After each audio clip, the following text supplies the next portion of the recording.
8:09, That I'll is- call together the Public Works and Public Utilities Committee meeting. Attendance has been taken. Any comments from citizens? No comments from citizens, so we'll move on to water and sewer. Matt, anything? Normal leaks and sewer problems that we have monthly, and the water main on Hattie is tied in and is completely on the system now, so that is operating how it should. All the tests that we took off of it, water quality wise, is where it needs to be, so just going day by day, trying to figure out what's coming next. 5 inches of rain. So the next item on here is the after-hours reconnection policy, currently at $25, and we're asking the request is to move to $50, It which doesn't- still doesn't cover our average rate. It does not. This is tough, I mean, really to decide what to do, because what we're talking about is reconnections for people who have not been able to pay their bill to begin with. So right now we pay, they're automatically charged $25 if they get disconnected for non-payment, $25 per meter. So if they have water, it's $50 total. So then we send a list over to the police department after every disconnect day, and we add, we tell them if they come in after hours, their disconnect fee doubles, so they have to pay $100. So what we would be saying at this point is that they would have to pay $150, because we would be charging them an For after additional- hours. For an after hours, well, total, I guess it would be $100 for after hours, 50 for electric and 50 for water, plus their initial 50, so total of 150. That's definitely up to the board's decision. That's not the biggest thing we face, but the biggest thing that we wanted to discuss and talk about is, and the changes to this policy are in bold and underlined at on the second page the third page of the policy. It's an existing policy regarding customer utility accounts. So we would like to propose a time frame that we'll do after hours reconnects. And we thought 9 o'clock. So staff had come to me and we had talked about this, and they're literally, they'll go out at any time of the day or night, or well, the night, I guess, because they're after hours or weekends. And there are a lot of other companies that don't do it. I talked to several people at conferences in different cities and asked them what their policies are, and they set a cutoff time frame. And if you don't get it taken care of, then what we propose is 9 p.m. If they haven't come in to pay and request to be reconnected by 9 p.m., then they have to wait until the following morning I to be think it's totally reconnected. legitimate. That's fair.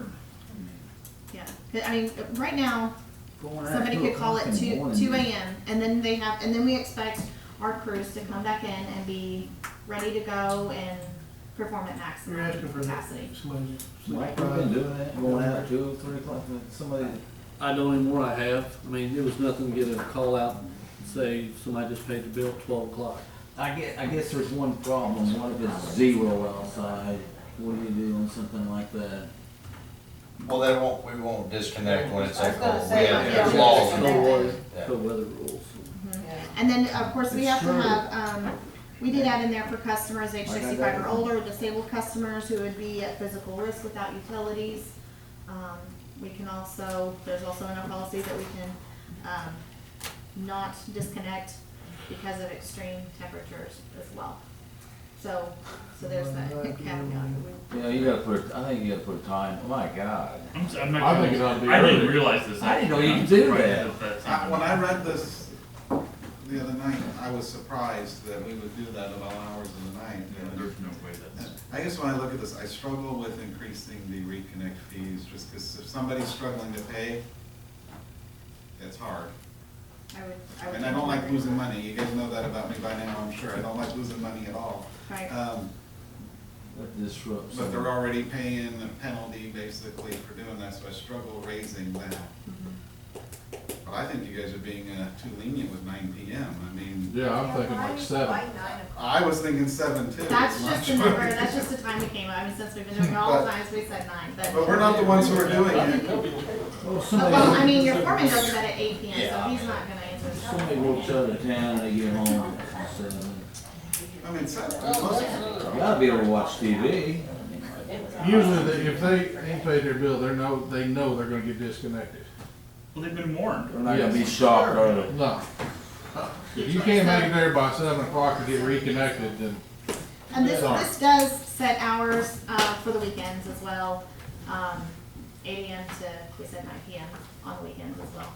But we So can are do you- it, we can do it. Are you needing this as an ordinance change? I think weekends It'll ought be to a be a little, policy change, but if you all are in agreement, it'll be prepared for Monday. Well, it's already prepared for Monday. weekends ought to be different time, my opinion. Why don't we go through the first part? First part is, do we raise the fees to reconnect? I don't What- really know.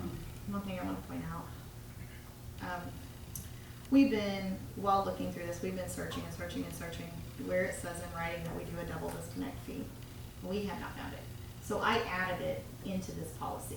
So it is in writing, it is in a policy form. I'm certain that there at some point was some sort of an agreement, but we have not been able to lay our hands on it. So I would like to have that in this policy, regardless of whether or not we say it's $50 or if we just say an additional 25 like it currently is. I would really like to just have it in the policy so we have it in writing. Yeah. It is on the notice that everyone receives. Anyone want to double, or to increase the reconnect fee? Come on the post, on the fence, I don't know. I agree. I think it is adding an additional hardship. That's one of the things that we hear on disconnect day is, you've already disconnected me, But by the you're same already token, charging. a lot of times we shut people off and immediately pay it. Sure. They have the money and they So it's just haven't paid. habitual and That's they, true. So- Sometimes it is. yeah. That's another thing to look at. So we are, Can we keep track and then give them so many times and then They do keep track of And that then for deposits charge and them. stuff. extra on the 4th time or the 3rd time or? the second time, so if they are disconnected for non-payment and we do not have a deposit on file, our policy requires that we bring them up to a single deposit, which is $150. Now, and then if they're disconnected again for a second time within 12 months, then our policy says that we will require them to pay a double deposit, which would bring that, which would be another $150, bring that to up to $300 deposit. But that's the max deposit that we keep on anybody. But we don't ever increase the fees depending on how many times they've been disconnected, just the deposit amounts. Protects the city from a loss. They have the opportunity to do direct deposit, or they can. Yeah. That would be good. We do offer it to people, right, Amy, Yes. when they come in. We also have a one-time per year extension. We can also, if you contact us ahead of time, we can work out a payment agreement as well. So there are many options. The city's pretty good about working. And we have You just budget gotta billing get it too, all, right? you just can't, Yes. you know, you gotta- And assistance too. We offer 3 different assistants to customers. Right. So, In my opinion, I think the time thing will help a lot. I think we need to change the time thing. And a lot of the money, I mean, there's people that know that they can afford to pay the reconnect fee, so they do it at their convenience. So whether it be at 10 o'clock at night, 1 in the morning, they don't care. So I think that the time thing will be a bigger, in my mind, if we're gonna change the time, I'll make it 7 o'clock. Because Yeah. you either make arrangements to have electricity and water for your family yourself, or you don't. So if you know it's 7 o'clock, you know, you'll get there versus 9 or 10. I mean, if you leave it open, I And mean, that's Monday through Friday. that's right. I think Saturday and Sunday ought to be a different time. what time? Noon? 10 in the morning. Yeah, 10 or noon, I mean. I mean, 'cause They you're might home. just, how about Sunday? I don't even know. Not, this is a reconnect. Reconnect. You just said to pay on the Well, how weekends. do they pay on the weekend? The Electronic, police department.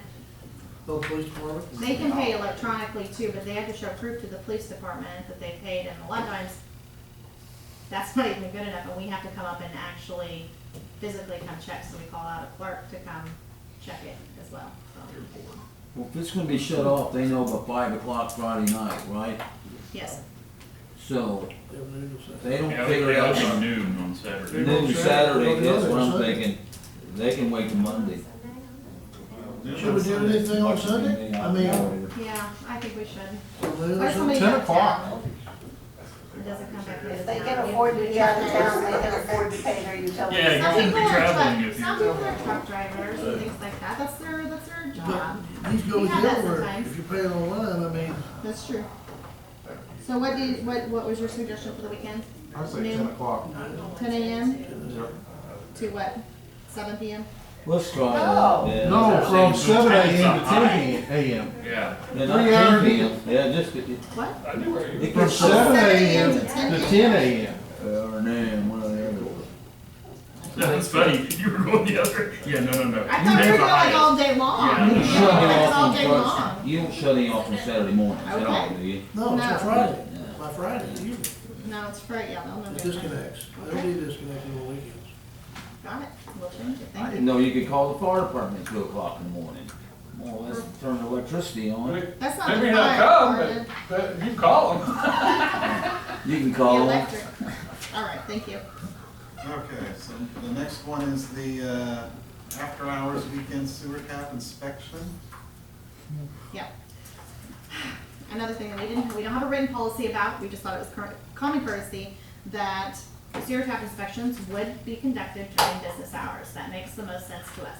Recently, we have had a contractor who has called out Matt Rush, twice in one day, 2 different times, to inspect 2 different sewer taps. Because there's no written policy saying that he cannot. And so we pay a 2-hour call out per time, because they're two different times, for him to come out and inspect those sewer taps. And You're leaving him pretty liable to, This is that for sewer main people has to be. building. this is for new This is construction. new construction, so you've got a contractor that's taking advantage of the city by not having their stuff together to get the tap done, and then they wanna do it because it's 75 hours, no money out of pocket. As far as I'm concerned, $150 is off the budget. If I'm a contractor, I need a house done, I need to build me an inspector, whatever I gotta do, keep me on task of my project deadline, I'll spend $150, We need 75 we doesn't need to matter. cover the costs. Yes. And it should be during business hours. Yeah. So- Maybe that'd be, maybe we put it as normal business hours for city hall, so that way. We did. So everything that is in bold and highlighted, and I've marked through some things, because as we're going through this, we were just going to revise an existing policy regarding residential water services shutoff, and so we added and sewer connection inspection. So subsection 3, or item 3, the after hours, if the after hours work for the water shutoffs, we thought to make it uniform with what we were proposing for the sewer, would be $150. That's not for an emergency situation. So if you have a water heater break, you're gonna get a call. You're not gonna have to pay anything for that. These are for people that are doing routine work and things like that, that could have taken care of it at another time. Or if they schedule it. So, reimbursing the city for a minimum portion of the minimum cost to call them out. So what we've added, in section 5, we would like to remove that the city shall waive the after-hours fee in instances where such a shut-off is being involved, or installed, on a water meter jar. Or So, anywhere in the house. yeah, They do that a lot, and although it's a good thing, they're gonna ride that for everything they can. That'll be their excuse every time that they once they find out, so. right, so if we take that out. And then we've added 6 and 7, that we would like, them to call City Hall to make arrangements for the inspection to be done between the hours of 8 AM and 4 PM Central Standard Time, Monday through Friday, excluding holidays in which the city is closed. And if the sewer tap inspection must be scheduled after work hours, or is unscheduled, the customer, shall be subject to a fee of $150. Yep. So, that's what we would like to. We'll have that one, Yep, next Monday. we'll have it on for Any other Monday. discussion? Yeah, well, it worked for me. No, it's already ready, look, I just have to, For me, I Put it in the mean, copy. July. oh yeah. you Yeah, have so to- the next thing was about discussion regarding chapters 23-64 for plumber's license. What we've normally done on this is if you have your own project you're doing, you're able to go without a plumbing license. If fix it, because you're doing your own work. If you're having work done for you, you have to have that plumber come in that has already got his plumber's license to do it. And that's the way we've always handled that. Is this an issue? Has it been an issue? We had a guy on Alco Street that didn't have a clue about plumbing and tapped into the city sewer on a weekend. Now, I don't think that's right. Because what if he busts a pipe or does something wrong, then who's responsible for it? Well, once again, that's an inspection thing. So he's gonna have to get that cleared through Matt. Yeah, to but do that. who covers the pipe if he busted? Does his own homeowners cover He it? does. I He mean, does. I don't know who. We've had that instance before where they have to repair, they pay for any repairs that have to be done. so I That would would, be Matt and his crew. I think you ought to be a licensed plumber to do a sewer tap on the city lines. That's what I think. I don't think that'd be a bad idea. Then you know you're covered. Instead of just Joe Blow coming out there and cutting a hole in the pipe and messing the sewer line up. Well, and the same thing, we've had the guy that owns the house standing right there and his friend is doing all the work and stuff, Mhm. so. Yeah, that eliminates that. Yeah. Now, if they're touching city piping, they should be a licensed plumber, I would say. I think that's right too. All right. I did talk to some local plumbers and they would be more than glad to agree with you on I that. think so. 'Cause I'm they- sure They they were would. pretty upset that they had to go through and get licensed and to do the work, but some guy who had no idea could do the same thing on, you know, he had to cover insurance and this guy didn't, so. Okay. Moving on to the electric department. I got one other on sewer. Matt and them been doing smoke testing on a lot of the service lines to see if we got issues there. And I think the last section we had 15 or 16 on 2 streets, which is pretty significant. We sent letters out so that everybody knows that we have done it. He's got records, photos and videos of what happened on the property. And we also gave him a deadline. And this is standard practice for what we've done in the past. They've got 30 days to fix it, or at least contact us and let us know what their plans are and what they're doing. We will work with people, but so far it's gotten everybody's attention pretty well. We've got a lot of phone calls and some of them were fixed today, so they got the letter Saturday. So just so if you get somebody saying that they're unduly being charged or possibility of their water getting shut off if they don't fix it, that's what's happening. So, Okay. Good enough.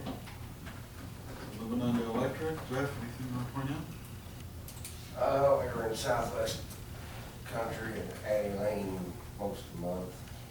And we pretty much, I got about 5 days left, maybe, once I get some material. I run out of some material. But all the transformers are set. You want to build a house, build a house. I'm waiting on you. Your part. Okay. But that was the biggest thing. We had a few outages this morning. We never got called out, but a lot of these places, just, there was nobody there till 8 o'clock this morning when they got to work, and they didn't have any power. It was just affecting 1 or 2 people on that line, so it didn't take much to get them back on. Okay. Generation and purchase, anything? Distribution? Other, so we got wire bids.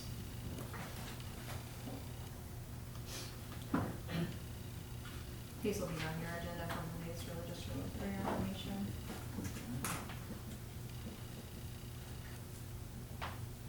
Pole mount transformer bids. Same thing, we'll be on. Okay, so those for next week. Okay, moving on to public works. Bill? Lots of drainage work. Even before today. We've been replacing a lot of culverts on some roads that were just, that weren't gonna be paving, and some that were just in bad shape, and been working on a lot of drainage work this last month.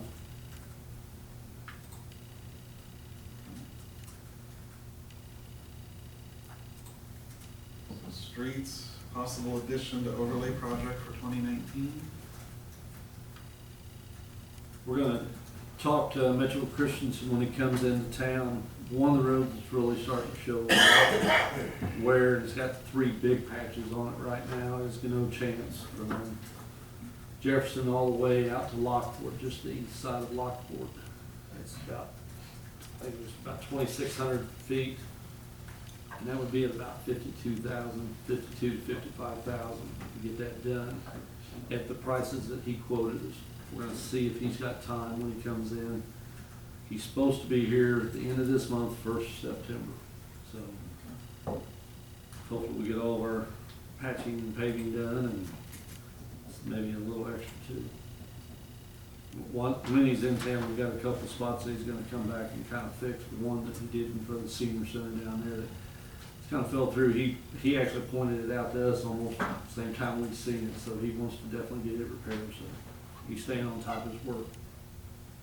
How about the sidewalk? That goes with the Narragansett building. Yeah.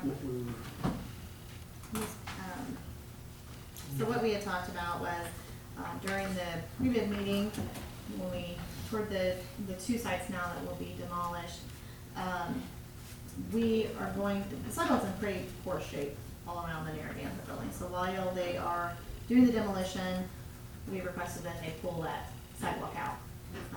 The side along Railroad Street, it's kind of at an angle, you can't even walk on it, couldn't even walk on it anyway. So it's not included in any of the demolition costs. This would be extra, something that we had not planned for. We'd like to maybe go get bids, but this sidewalks can be paid for out of transportation sales tax fund, which we have. Curbs are okay. And the curbs will stay. There'll be just a couple sections of curb, like where the driveways were, They have to be cut out and replaced. Okay.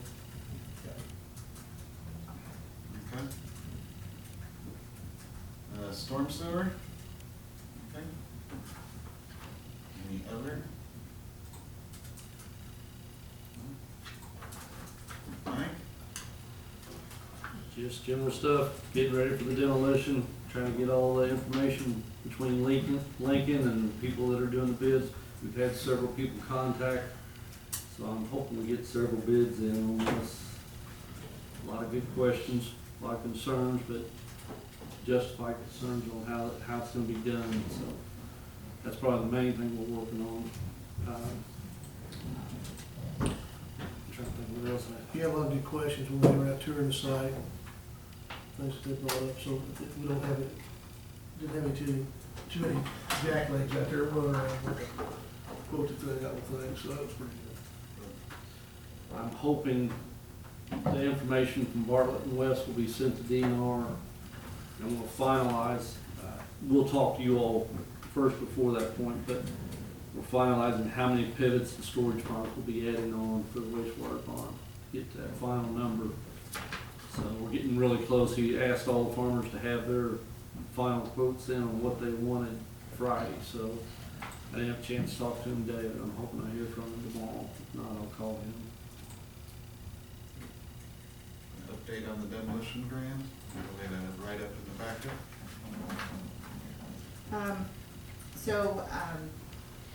The greenhouse is no longer a part of our demolition grant program. Lincoln Brown, who is our grant administrator, was going to request and see if there's any way that, since they have dropped out, if we can use that, whatever portion of the money that was granted for that project, maybe towards the other, maybe. We're gonna see, there's no guarantee on that, but they did clean it up. We went out and Good job. looked around, and there was a little bit of more debris that they needed to pick up, but they had that taken care of, and then, yeah, the rest is in the pack if you guys have any questions. Any as may arise? I had a phone call yesterday over on the right court. The lady's been dealing with snakes. What? Yeah. Snakes? Yeah, Lots of them. lots of them. We went over last night. They don't sleep either. Seen two. I sent Sandy the information on the property, so she can send a notice that they Can need that I taken care interject of. here for just a second? Snakes. After I talked to you, I talked to the property owner where the pile of debris is at. Oh, good. Within the next week and a half, that is supposed to be gone. Who's the property owner? Adams. Okay, that's what we talked about. And then I talked to the lady also and told her that hopefully we're in process, evidently they're getting ready to do some of that lot, so they're gonna clean it up. So. And I told my dad, he's gonna just burn it. I said, as long as it's safely done around it, I don't care. So, but I did talk to the lady you talked to yesterday too, and she was okay with that. And I told her that he was gonna call me prior to burning it, so she would. She's got her own ready, she's using her own. Preparation. What was it she said? How many was it this spring? She's killed 19 so far. Yeah, She's since killed the spring, 50 in the something like past And 2 she had years. 2 in her house. Yeah, she had 2 in her house. Yeah, so it's a She's using large, it all. it's a large pile of brush and such as, evidently snakes like it. So, I told her I would not be over there to help kill snakes. No. I am not a snake kind of I guy. don't think she has a problem killing them. She's pretty good at it. So like I said, after I talked to you, I did talk to both of them, looked it up, figured out who it was. She's and I called- Oral with a hoe, let's leave it at that. Okay. I make a motion, we adjourn. Second. All in favor? Aye.